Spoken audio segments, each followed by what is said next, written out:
Hei sina, 12–14-aastane tüdruk. See jutt on täpselt sulle. Juhul, kui sa muidugi tahad, et sinu elu oleks lill ja kestaks kaua. Ma olen mõelnud, et kuidas ma jõudsin Eesti otsib superstaari superfinaali.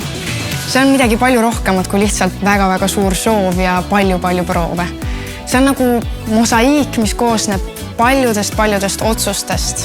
Näiteks alustad laulmist juba varakult, maast madalast. Või siis hoolitsed oma tervise eest just siis, kui peab. Mina näiteks vaktsineerisin ennast HPV vastu juba siis, kui olin 12-aastane. Ja siin ongi selle jutu põhipoint. HPV vastane vaktsiin on ainus vaktsiin, mis kaitseb sind emakakaela vähi vastu. Ja ma toonitan, ainus. Nii et see tuleb kindlasti ära teha, kui oled 12–14-aastane. Tõepoolest, emakakaela vähi vastu on kaitse. HPV vastane vaktsiin. Hea uudis on see, et sellel vaktsiinil ei ole peaaegu üldse kõrvaltoimeid. Nii et 2 sutsu ja tehtud. Esimese ja teise doosi vaheline intervall on vähemalt 6 kuud, kuid mitte rohkem kui 13 kuud. Mõlemad doosid on sulle tasuta, ehk hoiad kokku 360 €. Teed ära ning ka sinul on pikaajaline kaitse HPV nakkuse kõige ohtlikumate tüvede vastu. Täpselt nagu mul.